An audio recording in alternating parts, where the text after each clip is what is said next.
Oke, Assalamualaikum warahmatullahi wabarakatuh. Selamat pagi, Bapak, Ibu, teman-teman semua. Perkenankan saya untuk melanjutkan webinar Manajemen Psikoseries yang ketiga. Kemarin kita sudah bahas ya, sesi pertama, sesi kedua tentang pengertian risiko dan identifikasi risiko. Saat ini kita akan diskusi terkait dengan subproses dari proses risiko selanjutnya, yaitu analisa risiko.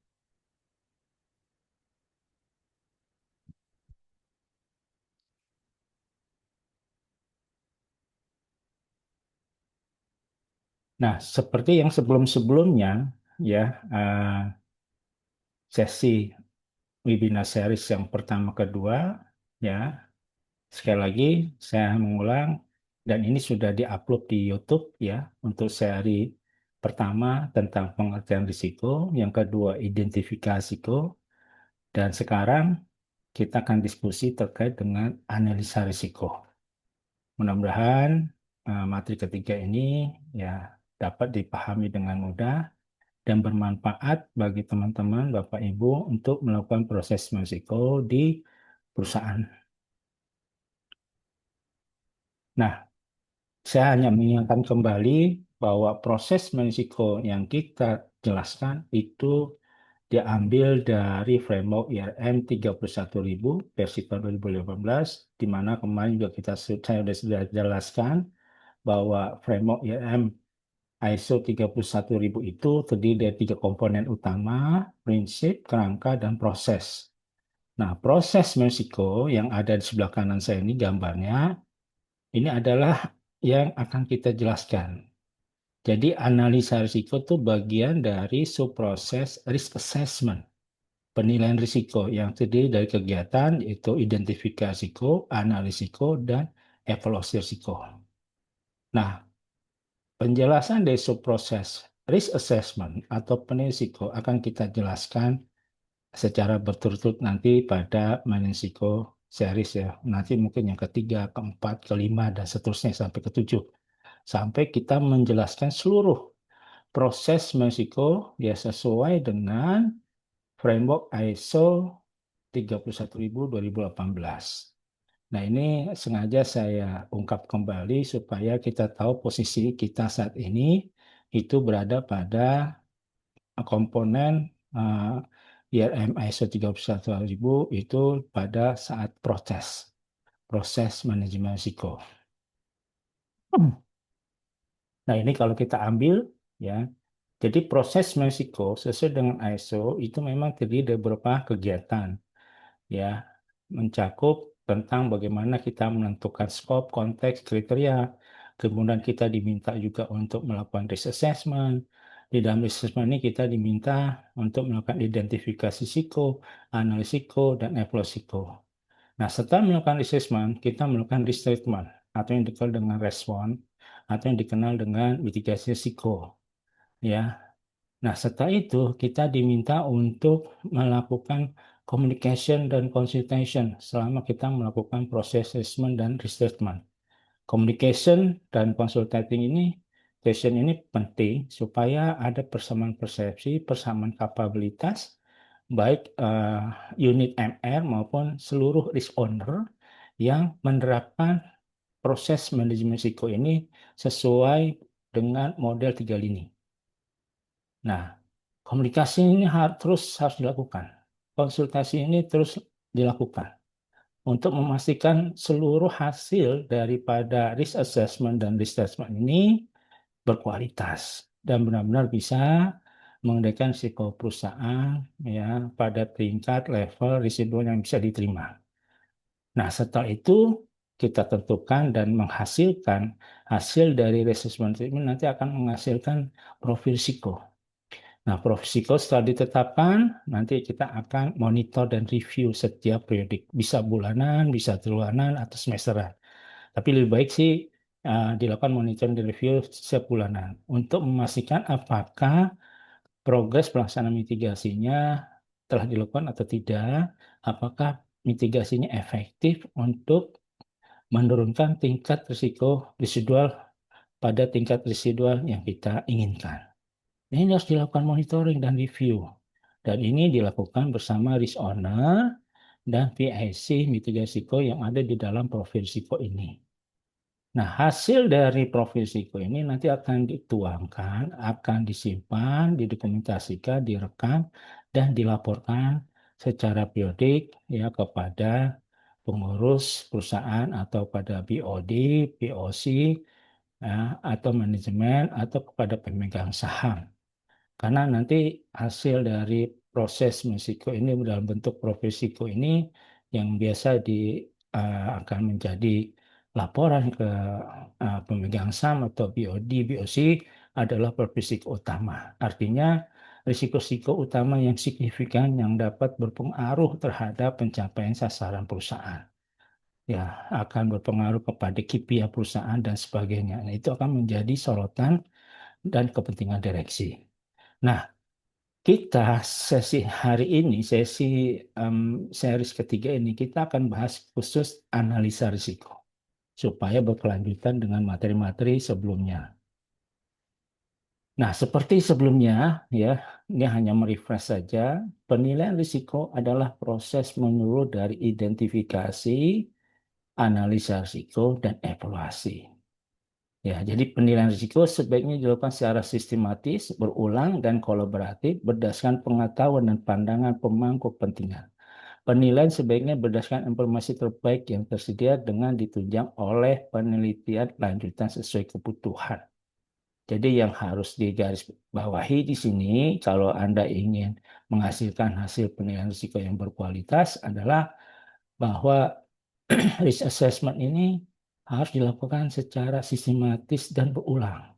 Dan biasanya dilakukan pada saat ingin menentukan profesi utama atau top 10 risk perusahaan. Dan itu biasanya dilakukan setiap tahun. Dan ini harus kolaboratif dengan seluruh risk owner atau PSC mitigasi dengan dasar atau didukung dengan data. The best available information, the best information available. Jadi berdasarkan informasi terbaik. Jadi proses risiko ini atau penilaian risiko ini akan sia-sia atau tidak valid kalau tidak didukung dengan data yang berkualitas. Jadi data profil risiko ini adalah data formal perusahaan sehingga harus didukung dengan data-data yang valid dan bisa dipertanggungjawabkan. Nah, ini yang persyaratan-persyaratan ini yang harus kita siapkan sebelum melakukan penilaian risiko. Dan penilaian risiko ini sesuai dengan modal 3 lini, yang melakukan itu adalah lini pertama ya sebagai unit-unit kerja yang menjalankan proses bisnis secara day to day sehingga mereka dianggap lini pertama ini paham betul terkait dengan profesiko di masing-masing unit kerja, di masing-masing proses bisnis. Bukan di lini kedua dan lini ketiga. Lini kedua hanya menyiapkan pedoman kebijakan, polisi, risk limit, dan sebagainya. Tetapi implementasinya ada di lini pertama, itu risk on lini pertama seperti pemasaran, kalau di industri asuransi ya, seperti pemasaran, underwriting, claim, investasi, SDM, sektor, dan sebagainya. Nah, jadi lini pertama lah yang melakukan risk assessment. Nah, proses analisa risiko yaitu melakukan analisis konsekuensi. Jadi intinya analisis risiko adalah melakukan analisa konsekuensi, dampak, dan kemungkinan semua risiko yang dapat menghambat tercapainya sasaran organisasi dan semua peluang yang mungkin dihadapi organisasi. Sekali lagi, kita akan fokus kepada risiko-risiko yang mengganggu pencapaian perusahaan atau organisasi.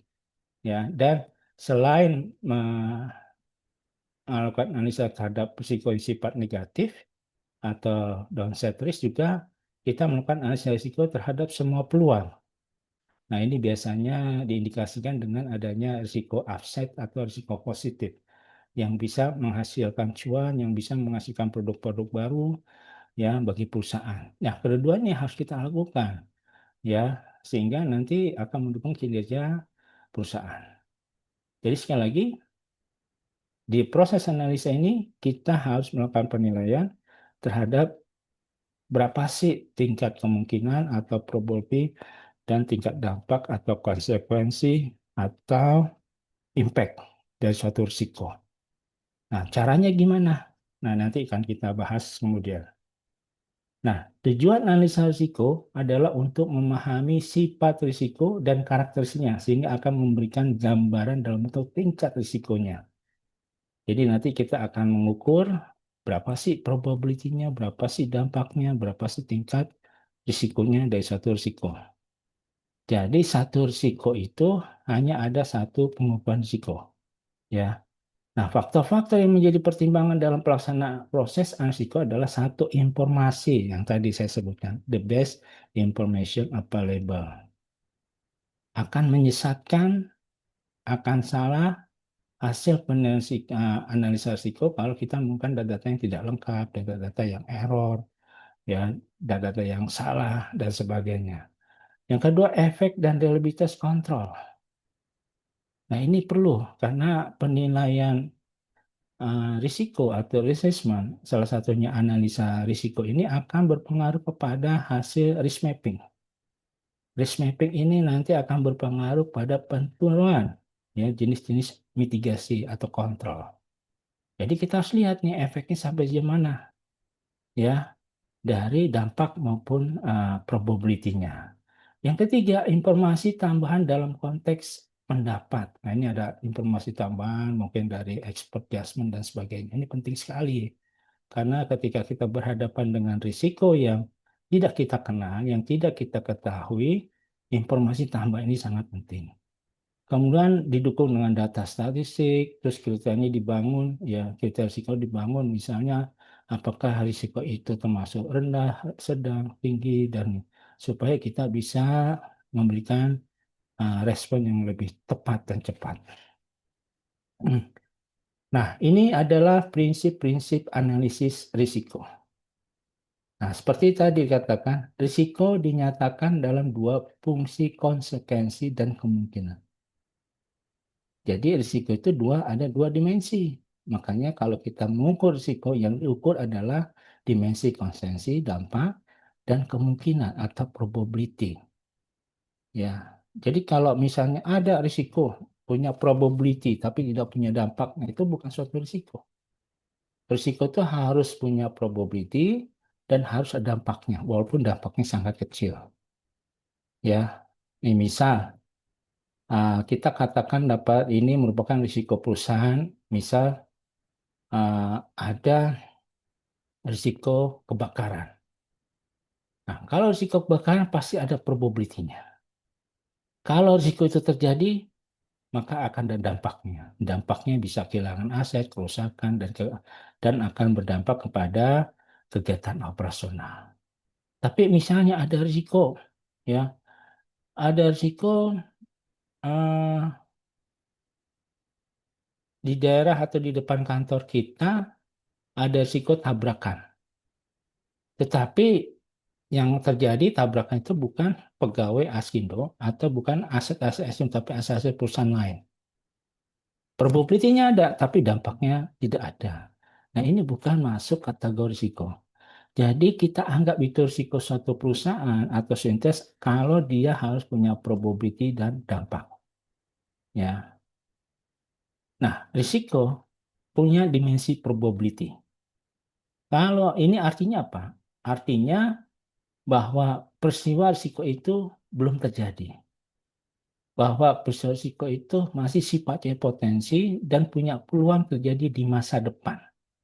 Jadi dengan demikian kita bisa membedakan mana yang dimaksud dengan peristiwa masalah dengan peristiwa risiko.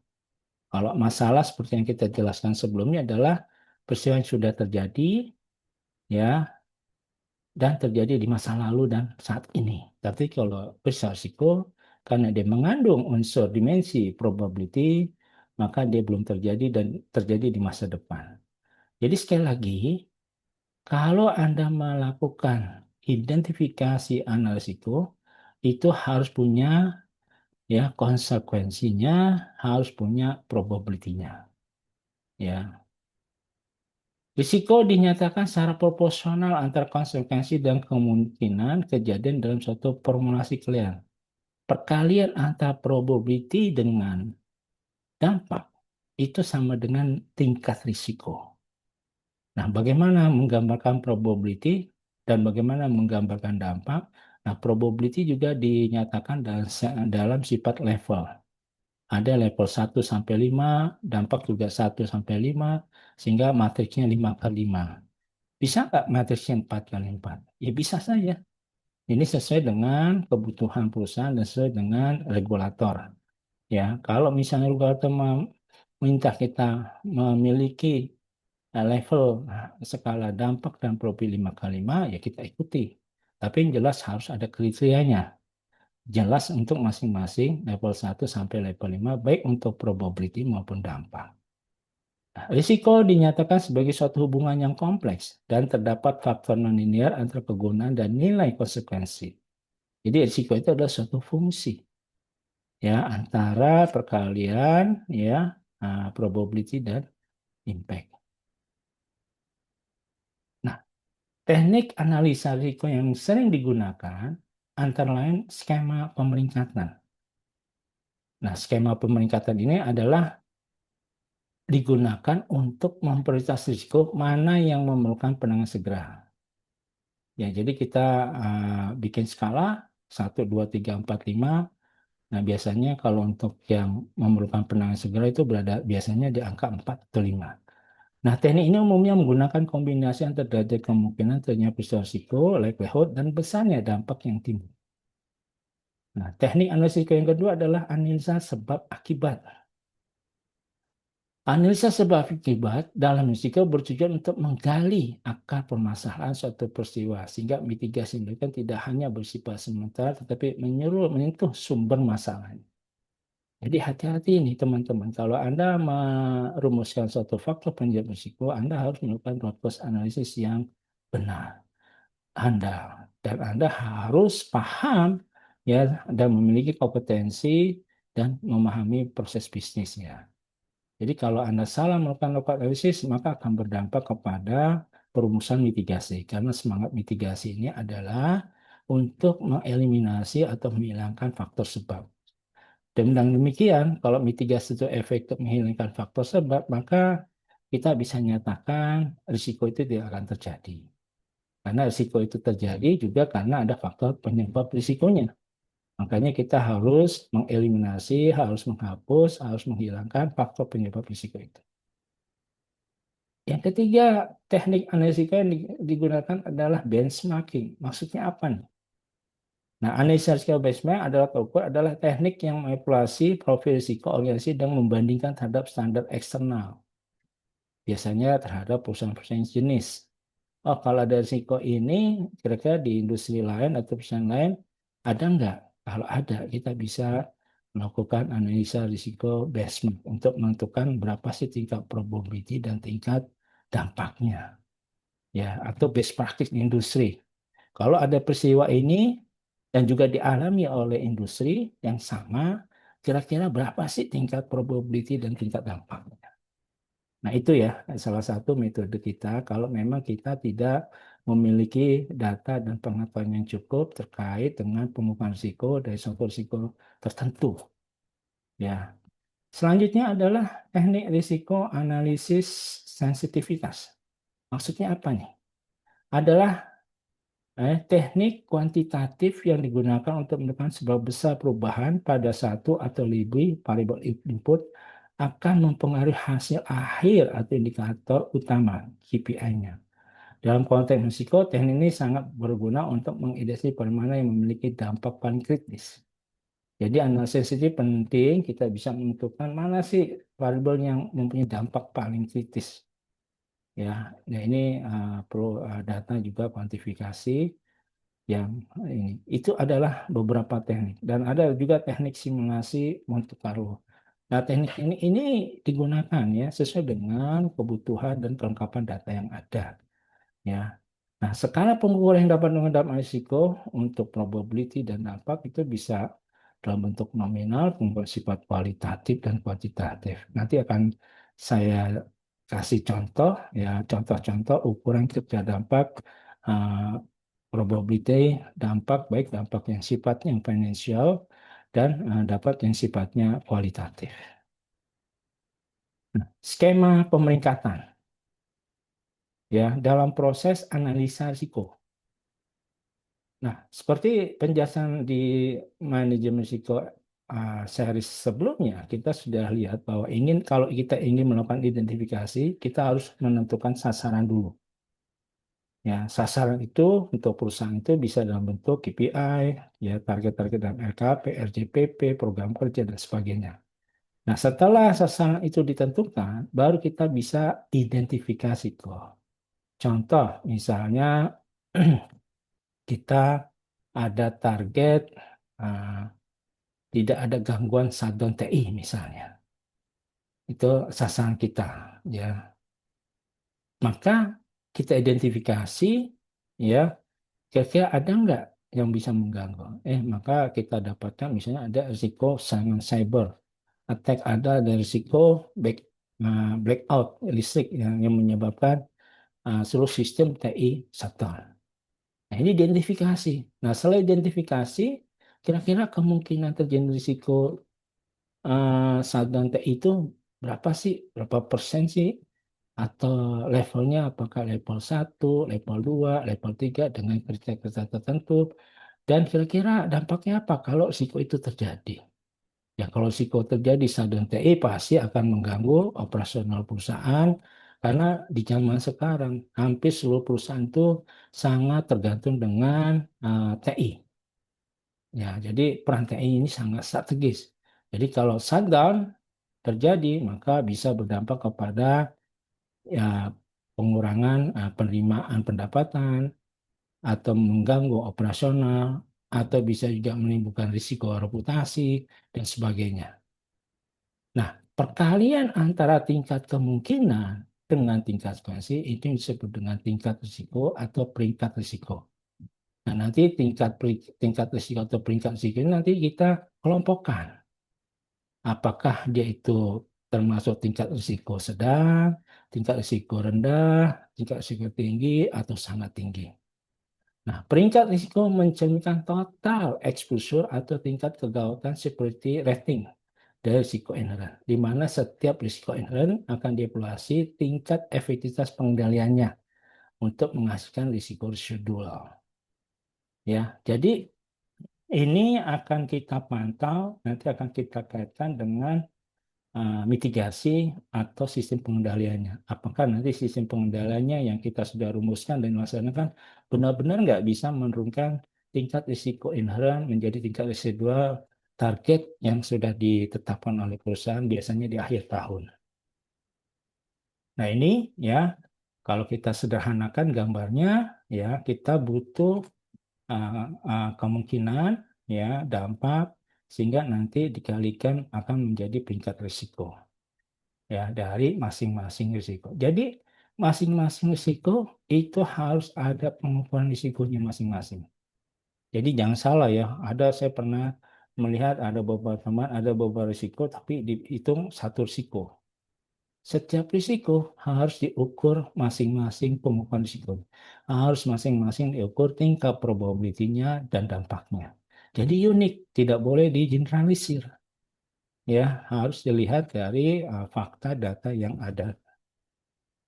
Nah, kalau kita tidak memiliki pengetahuan tentang risiko, misalnya terjadi kemarin, ada risiko perang antara Amerika, Israel dengan Iran, kita tidak tahu nih kira-kira probability-nya berapa sampai akhir perang itu berakhir, probability-nya berapa, terus dampaknya apa. Ya, kalau kita tidak punya kapasitas menghitung tingkat dampak dan probability, ya don't worry, be happy. Kita hidup dunia tidak sendiri. Kita bisa panggil tuh para ekspert yang paham terkait dengan dampak perang Amerika Serikat, Israel, dan Iran. Kita buat aja, panggil para ekspert tuh duduk bareng, diskusi, kita buat FGD, atau kita kirim kuesioner ke beberapa orang-orang yang ahli di bidang itu, atau kita bikin model simulasi, kita melakukan adjustment, konsensus, atau benchmark. Jadi sekali lagi kalau Anda berhadapan dengan risiko-risiko yang Anda kurang paham, memiliki kapabilitas untuk melakukan pengukuran tingkat risiko, untuk melakukan pengukuran tingkat dampak dan probability, Anda bisa mengundang para ahli. Jadi don't worry, be happy. Selalu ada solusi ya untuk melakukan analisa risiko ini. Nah, ini ilustrasi penurunan tingkat risiko dalam analisa risiko. Nah, ini ada grafik ya, sumbu vertikalnya itu tingkat risiko. Jadi pada saat kita melakukan identifikasi ya, misalnya pada saat kita merumuskan profil risiko utama di RKAP, misalnya kita lakukan di akhir tahun, kita bulan November, Desember, nah kita bisa melakukan penilaian, oh ternyata tingkat risiko inherent suatu risiko ini sangat tinggi. Mungkin tadinya berwarna merah, karena dia dari sisi probability dan dampaknya terhadap perusahaan itu sangat signifikan. Nah, kemudian kita melakukan mitigasi, ya kita rumuskan mitigasinya, kita usulkan rencana mitigasi di dalam register itu. Nah, dengan harapan agar tingkat risiko inherennya turun sampai level ini, ya ini residual namanya. Jadi tingkat risiko residual adalah tingkat penurunan tingkat inheren setelah dilakukan mitigasi atau pengendalian risiko. Ya, tapi kalau kita belum puas, ini kok masih tinggi ya tingkat residualnya. Kita ingin tingkat risiko residual benar-benar di bawah respectednya direksi. Biasanya kalau di bawah respected itu berwarna hijau kategori tingkat risikonya.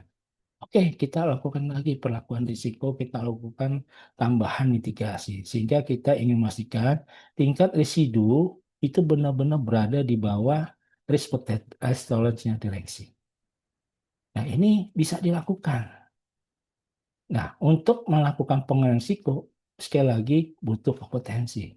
Sekali lagi dibutuhkan orang-orang yang paham proses bisnis masing-masing. Misalnya kalau kita di dunia asuransi, untuk misalnya ada tingkat meningkatnya potensi klaim, ya misalnya perlu KBG, ya kita butuh orang-orang yang ahli di bidang yang ngerti, paham, produk knowledge terkait dengan KBG. Kita tanya, gimana caranya menurunkan tingkat risiko inheren, ya, risiko meningkatnya klaim KBG. Oh, ini dilakukan beberapa rencana, dirumuskan. Nah, setelah dirumuskan, disepakati, nah, selangkah selanjutnya kita melakukan monitoring dan review, seperti yang saya sebutkan di atas. Dan itu dipastikan di dalam monitoring review untuk melihat apakah pengendalian risiko atau mitigasi yang sudah kita rencanakan benar-benar dilaksanakan atau tidak. Apakah benar efektif atau tidak untuk menurunkan tingkat risiko inherent menjadi uh, target risiko residual di akhir tahun yang kita sudah sepakati. Nah, ini gambarannya. Jadi kalau Anda salah di dalam melakukan analisis risiko, Anda akan salah juga nanti di dalam merumuskan rencana mitigasi atau pengendalian risiko. Jadi benar-benar ya, jangan sembarangan untuk misalnya risiko ini. Jangan dianggap enteng, jangan hanya hitung kancing. Gara-gara uh, penilaian tingkat probability-nya pakai level 1 sampai 5, dampaknya 1,5, pakai mati 5, Anda hitung kancing aja. Oh, ini kira-kira berapa probability-nya 1? Oh, pernah 3. Enggak bisa gitu. Data penentuan tingkat probability itu harus valid, harus dengan dukung data, dihitung dengan benar. Begitu juga dampaknya. Ya, karena ini menyangkut dampak kerugian keuangan suatu perusahaan. Jadi Anda tidak bisa asal-asalan untuk menghitung dampak. Harus kuantitatif, probability juga harus kuantitatif, harus dihitungkan dengan data yang valid dan lengkap. Ya. Nah, setelah kita melakukan pengukuran risiko, maka selanjutnya kita harus memapping. Nah, ketika probability-nya sudah tentukan misalnya 3, dampaknya 3, maka kita mapping. Ini kira-kira berada di mana nih risiko yang kita sudah analisa itu. Oh, ternyata ada di daerah kuning. Oh, ternyata ada di daerah merah. Nah, posisi risiko yang ada di risk mapping ini akan menentukan bentuk jenis mitigasinya. Jadi sekali lagi kalau Anda salah melakukan analisis risiko, maka mitigasi juga akan salah. Ya, maka ini perlu hati-hati nih ya untuk bisa menghitung analisa. Nah, ini contoh sederhana. Kalau kita hitung, misalnya ada 3 peristiwa risiko nih. Potensi klaim produk HBG 4, ya, dan dampaknya 5. Nah, kalau kita mapping, dia posisinya ada di sini nih, high. Kemungkinan 4 atau D, ini 5 atau sangat tinggi. Sehingga dia berada di daerah merah. Nah, kalau di daerah merah, nah bentuk mitigasinya apa? Ini biasanya kalau risiko berada di kuadran yang merah-merah ini, itu akan sangat menjadi perhatian direksi. Karena dampaknya sangat tinggi. Ya, bahkan bisa menyebabkan perusahaan itu pilot atau mengalami gagal operasional atau kewajiban membayar likuiditas. Gara-gara risiko ini memiliki dampak kelima. Ya, jadi teman-teman harus hati-hati, harus mengukur dengan benar. Ya, jangan sembarangan. Misalnya harusnya itu tingkat dampaknya 3, tapi Anda salah ngitung masuk ke angka 5. Nah, ini bahaya. Atau sebaliknya, sebenarnya risiko itu dampaknya 5, tapi Anda taruh di warna kuning, moderat. Ini juga bahaya. Ini akan berpengaruh kepada bentuk jenis mitigasi yang Anda akan ambil kemudian. Ya, jadi sekali lagi teman-teman, tolong untuk analisa risiko atau pengerisiko harus benar-benar teliti, valid, dan didukung dengan data yang valid. Ya, nah yang kedua contohnya sudden TI. Memang sudden jarang terjadi, tapi dampaknya minimal. Ya, kita bisa bayangkan, apalagi industri asuransi, industri keuangan itu sangat tergantung dengan penggunaan TI. Kalau TI itu shutdown, ini pasti akan mengganggu operasional, akan menimbulkan risiko reputasi dan sebagainya. Jadi dijaga benar.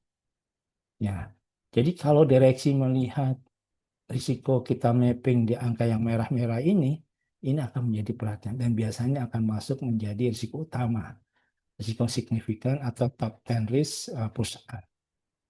Ya, jadi sekali lagi ya teman-teman harus hati-hati dan harus memahami bagaimana melakukan pengukuran. Jadi tidak bisa asal-asalan ya. Nah, ini contoh lagi ya bagaimana ya kita melakukan analisa risiko yang berhubungan dengan risk mapping. Ya, jadi ini perlu kompetensi. Apalagi pengukuran atau analisis risiko ini harus berbasis kuantitatif. Ya, jangan lagi berbasis kualitatif. Ya, karena ini sangat-sangat penting akan menentukan apakah proses penilaian risiko Anda itu berkualitas atau efek atau tidak. Ini hati-hati. Jadi ini contoh misalnya ada beberapa peristiwa risiko, misalnya kegagalan migrasi aplikasi core dari suatu perusahaan misalnya ACA. Kemungkinan yang 3, dampaknya 4. Nah, ini nanti kita mapping. Dia posisinya ada di mana? 3, 4, mungkin di sini. Ya. Nah, kalau di sini nanti akan seperti apa mitigasinya. Nah, ini tentu akan berdampak kepada efektivitas profil risiko yang kita akan buat. Nah, untuk menggunakan tingkat risiko, terutama untuk tingkat probability dampak, kita perlu adanya ukuran kriteria. Biasanya tingkat ukuran kriteria tingkat probability dan dampak itu merupakan bagian dari perumusan dan penetapan risk appetite, risk tolerance-nya direksi. Jadi bagian. Karena semangat ukuran kriteria ini itu adalah semangatnya direksi.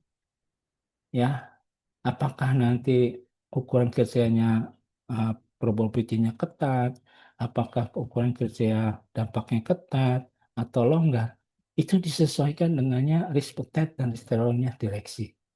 Jadi sekali lagi teman-teman kalau Anda ingin merumuskan, menetapkan kriteria tingkat kemungkinan dampak, itu harus benar dengan diskusi dengan direksi sebagai risk owner-nya perusahaan.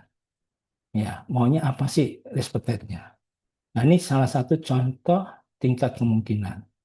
Kriterianya, kita akan kasih nomor satu levelnya kalau frekuensinya ini kalau memang tidak didukung dengan data. Jadi untuk mengukur tingkat kemungkinan atau begitu itu dikondisikan menjadi dua ya.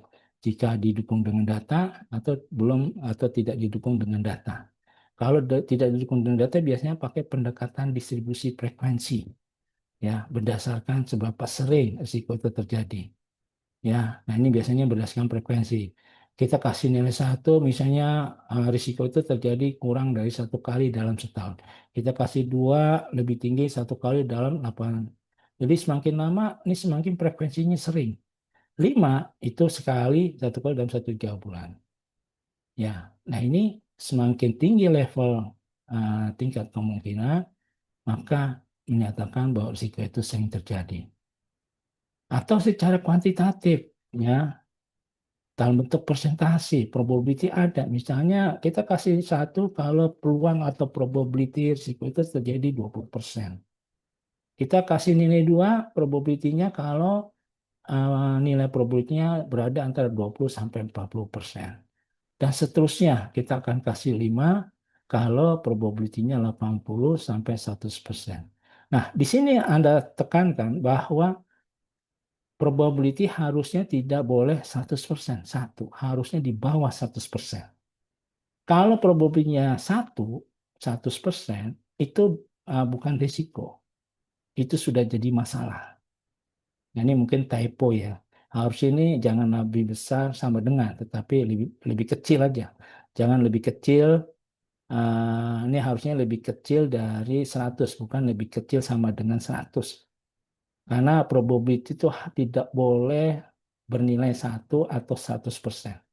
Harus di bawah, ya, di bawah 100 atau 1. Nah ini salah satu bentuk typo ya, si aku ini. Nah ini ya, jadi harus dibuatkan kriterianya. Jadi orang paham.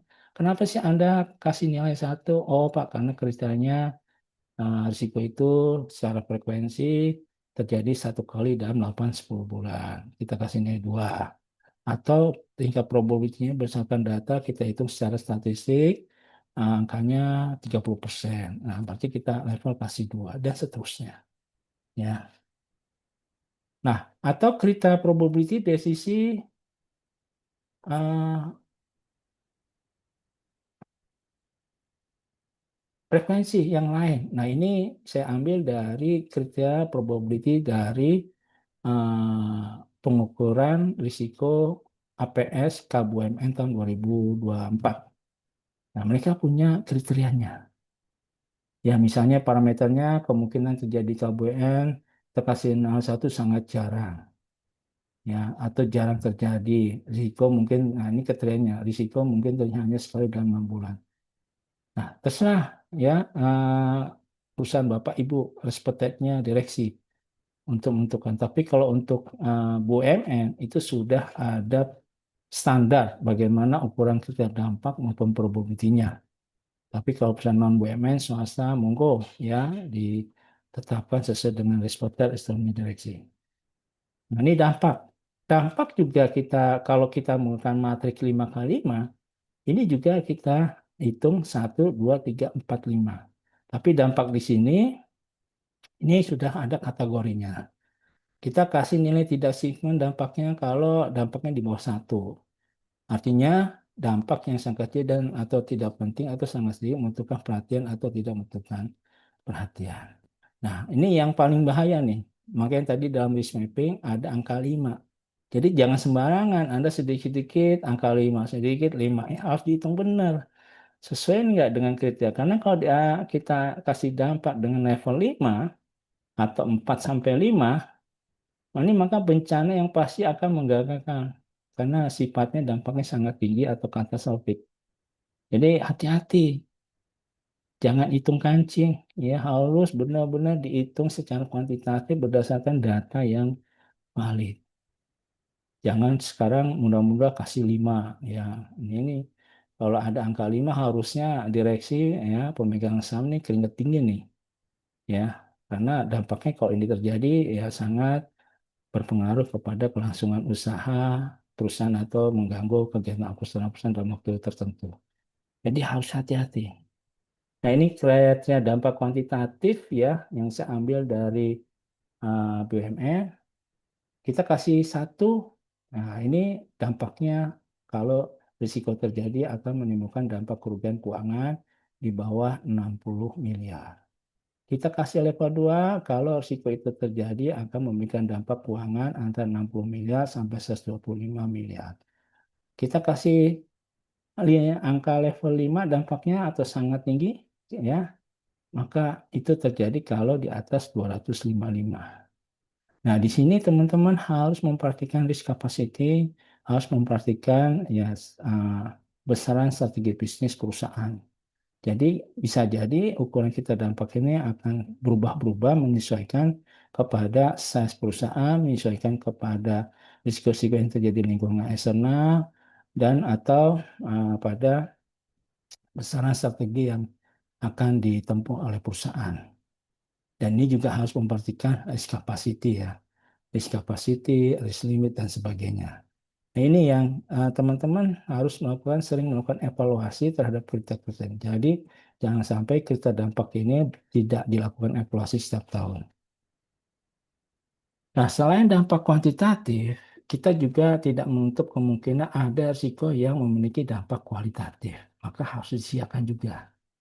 Ya, nah ini contoh risiko yang sifatnya kualitatif, misalnya dampak keterlambatan pencapaian program strategis. Nah, kita akan kasih nilai satu dampaknya kalau minimal satu proyek target strategis yang harus selesai pada tahun ini tertunda kurang dari 1 bulan. Kita kasih 5, minimal satu proyek strategis yang harus selesai tahun ini tertunda lebih dari 9 bulan. Ya, nah ini adalah yang sifatnya kualitatif. Atau pelanggaran hukum, ada risiko hukum nih yang memang sulit untuk dilakukan kuantifikasi dampaknya atau sulit dihitung dampak keuangannya. Misalnya di sini kita kasih satu, tidak ada somasi tuntutan hukum. Kita kasih dua, perusahaan mendapat somasi. Kita kasih lima, perusahaan diputuskan kalah di pengadilan tingkat selanjutnya. Nah, ini adalah contoh-contoh risiko yang membutuhkan ukuran cerita dampak kualitatif dan agak susah untuk dilakukan kuantifikasi atau kuantitatif ya. Jadi ini harus disiapkan nih teman-teman. Dan ini juga harus sesuai dengan risk appetite-nya restoransi direksi. Jadi jangan dari bawah, harus top down ya. Nah, ini contoh lain ya. Kita dampak ukurannya misalnya keluhan karyawan. Nah, ini kualitatif, sulit untuk dilakukan kuantifikasi. Ya, misalnya kita kasih nilai satu, di sini kriterianya terdapat keluhan karyawan yang disalurkan sampai tingkat SP unit, namun dapat diisolir dan diselesaikan oleh pemimpin unit. Kita kasih nilai 4, unjuk rasa nih. Kalau yang mengganggu aktivitas perusahaan dan atau disertai terjadi cedera serius atau catat permanen. Kita kasih 5 dengan kerja demonstrasi terkoordinasi terjadinya kematian karyawan sangat saat kerja. Nah, ini adalah risiko-risiko yang memerlukan ukuran kerja dampak secara kualitatif. Nah, ini Bapak Ibu juga harus merumuskan ini ya, dan ini harus sesuai dengan respektnya toleransinya direksi. Nah, ini contoh lain ya, ada risiko-risiko yang membutuhkan kriteria ukuran kriteria dampak kualitatif, misalnya risiko kerusakan lingkungan, penundaan ISG, ya penundaan pencarian PME dan sebagainya. Ya, ini nanti Bapak bisa baca ini sebagai referensi ya, bagaimana merumuskan atau menetapkan ukuran kriteria dampak secara kualitatif yang disesuaikan dengan kondisi dan kebutuhan perusahaan masing-masing.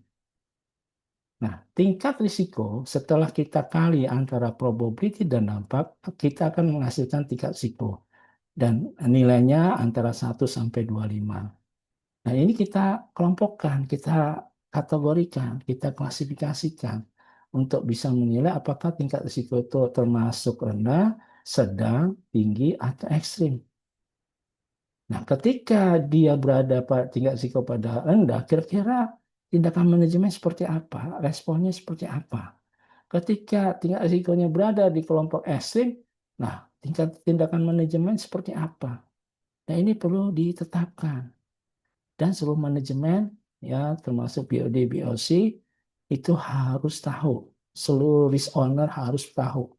Jadi ketika ada tingkat risiko yang tinggi, ekstrim, nah kira-kira apa yang kita lakukan? Tindakan manajemen apa? Ya, jadi jangan cicing wae kata orang Sunda mah. Ya, ini harus dikriteriakan, harus dibuat kriteria yang jelas dan operasional supaya bisa dilakukan oleh seluruh risk owner.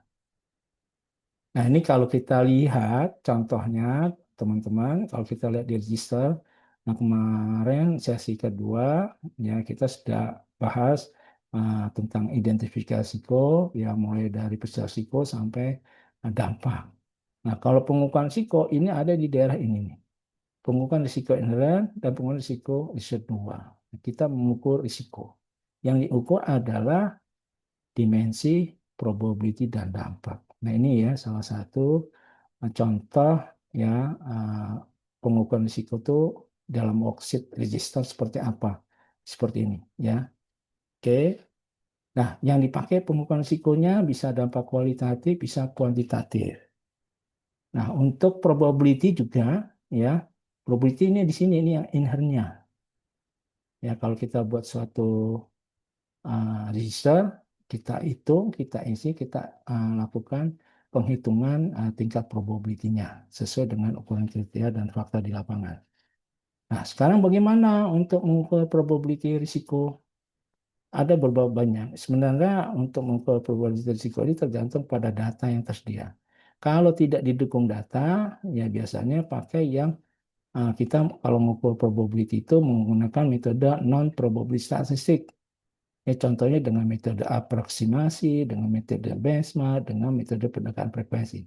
Tapi kalau kita punya data yang lengkap terkait dengan risiko itu, seriesnya panjang, ya datanya bagus. Nah, supaya lebih akurat ya untuk menentukan probability ya kita biasa pakai distribusi probability yang pernah kita dulu pelajari ya. Apakah data risiko itu mengikuti distribusi nominal kah? Apakah data risiko itu mengikuti Gaussian kah? Distribusi normal, eksponensial, geometrik, dan lain sebagainya. Jadi kita harus uji ya apakah data risiko itu, probability-nya itu mengikuti distribusi probability yang mana. Nah, setelah itu ketemu, baru kita lakukan penghitungan atau estimasi berapa sih tingkat probability risiko yang kita hadapi. Nah, ini pengukuran probability ada di sini kalau dalam satu register ya. Nah, ini kita harus isi dan untuk masing-masing risiko. Jadi jangan sampai ya saya pernah lihat ada beberapa risiko dihitung hanya satu probability. Itu jangan ya. Jadi penghitungan tingkat risiko itu harus dilakukan untuk masing-masing risiko. Nah, ini untuk menghitung kita seperti tadi sudah kita jelaskan bahwa dampak tingkat risiko itu ada dua, ada dampak risiko finansial dan non finansial, ya.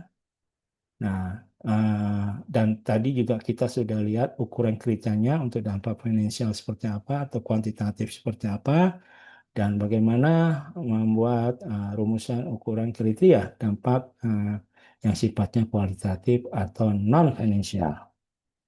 Nah, ini ya ukur dampaknya kita di sini. Jadi kalau ada satu register, kita ukur dampak ya dengan menggunakan metode-metode yang kita jelaskan tadi. Ya. Nah, ini juga demikian dampak kuantitatifnya ya. Jadi besarannya itu soal secara finansial itu biasanya digunakan ukuran rupiah atau sesuai dengan kebutuhan bisa juga mata uang asing ya.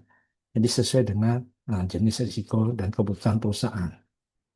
Nah, metode untuk mengukur dampak kalau didukung dan punya data atau tidak punya data, itu bisa dilakukan beberapa metode. Nah, saya mohon maaf nggak bisa menjelaskan masing-masing karena perlu waktu yang panjang. Jadi kalau kita tidak punya data, ya, kalau tidak punya data, ya biasanya kita pakai expert judgment. Itu metode yang dilakukan berdasarkan pertimbangan ahli atas fakta-fakta informasi dan pengalaman. Ya, jadi tapi hasilnya kurang akurat. Atau kita pakai Delphi method, ini sama juga pakai panel. Ya, kalau ini kan yang mau tuh satu adjustment, kalau ini dari beberapa adjustment. Ini lebih baik Delphi ini dibandingkan dengan expert adjustment karena banyak masukan atau tanggapannya. Tapi sekali lagi ini subjektivitasnya masih tinggi, tergantung kepada expertise-nya.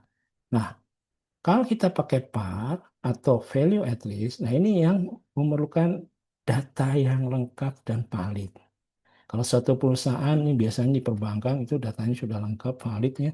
Nanti biasanya di perbankan itu pakai metode PAR untuk menentukan dampak risiko secara finansial. Ya, nah ini yang harus kita lakukan. Jadi saat ini harusnya perusahaan-perusahaan benar-benar memperhatikan data dan informasi yang terjadi di perusahaan supaya data itu valid dan bagus dan punya series yang lengkap. Nah, ini nanti menghitung risikonya bisa menggunakan PAR ini. Nah, setelah kita melakukan analisis risiko, maka apa saja sih yang harus kita dokumentasikan?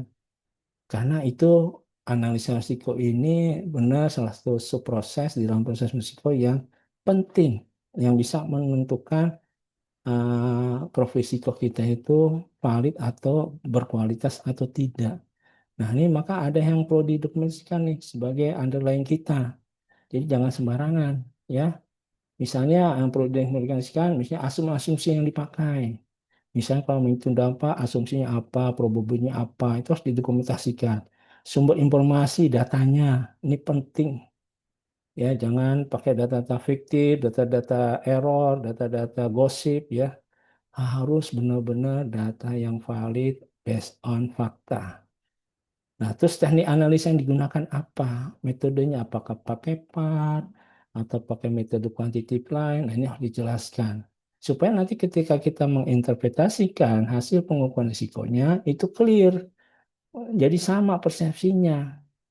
Karena seringkali interpretasi tingkat risiko ini berbeda-beda dan salah karena ya kita tidak sepakat, tidak setuju, atau tidak mengetahui teknik analisa yang dipakai apa, metodologi yang dipakai apa. Kita harus sama persepsi terkait dengan metodologi yang kita gunakan.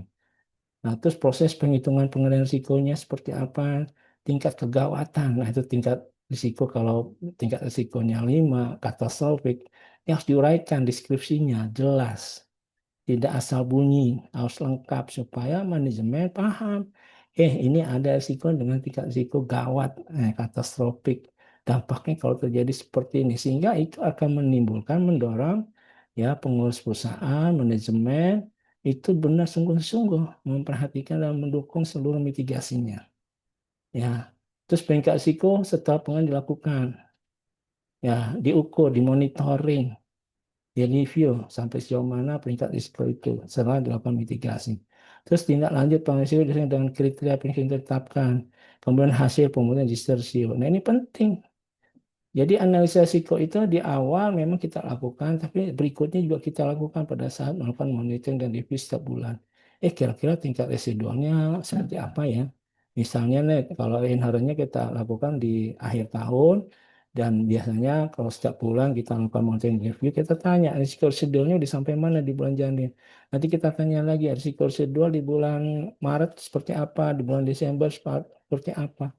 Nah ini harus dimutakhirkan, harus diupdate, harus dimonitor dan review. Jadi ketika kita melakukan analisa risiko bukan selesai, justru itu awal pekerjaan berat kita untuk memastikan bahwa pengelolaan risiko kita berhasil efektif. Nah ini juga yang harus dipantau atas analisa ini apa. Jadi sekali lagi teman-teman kita ketika Anda sudah menyusun profil risiko itu tidak selesai ya, tidak berhenti setelah itu aja, tapi harus dipantau, ditinjau, ya apakah proses melakukan risiko cukup dapat diandalkan atau tidak sesuai nggak dengan konteksnya. Jadi monitoring dan review setiap bulan secara periodik itu sangat penting ya, dan kita harus melibatkan risk owner atau PIC mitigasi untuk memastikan apakah benar ya analisis risiko residual sudah mencapai pada tingkat residual target yang sudah kita tetapkan atau tidak. Ya, apakah cara menentukan besaran kemungkinan dan kecil untuk masing risiko sudah lepan dan efektif? Nah, ini ya harus dipantau ya. Jadi sekali lagi, awal kita melakukan analisiko untuk inherent itu sangat penting. Jangan sampai ada yang salah. Ya, jadi harus benar-benar menggambarkan tingkat risiko yang nyata sesuai dengan fakta dari risiko itu. Nah, ini kesalahan terbesar kita menganggap enteng risiko ya. Ya, sehingga lebih cenderung menggunakan data-data yang sifatnya kualitatif. Yang benar, yang valid, yang dapat dipercaya harusnya berdasarkan data-data yang sifatnya kuantitatif. Oke, saya kira demikian Bapak Ibu teman-teman materi terkait dengan analisa risiko semoga mudah dipahami ya, dapat digunakan dan bermanfaat. Untuk selanjutnya nanti akan kita lanjutkan ya webinar manajemen risiko series keempat tentang evaluasi risiko. Ikuti terus ya series ini sehingga pemahaman kita berkesinambungan dan komprehensif untuk bisa memahami bagaimana kita melakukan proses risiko sesuai dengan standar internasional yaitu ISO 31000 versi 2. Demikian, terima kasih. Wassalamualaikum warahmatullahi wabarakatuh.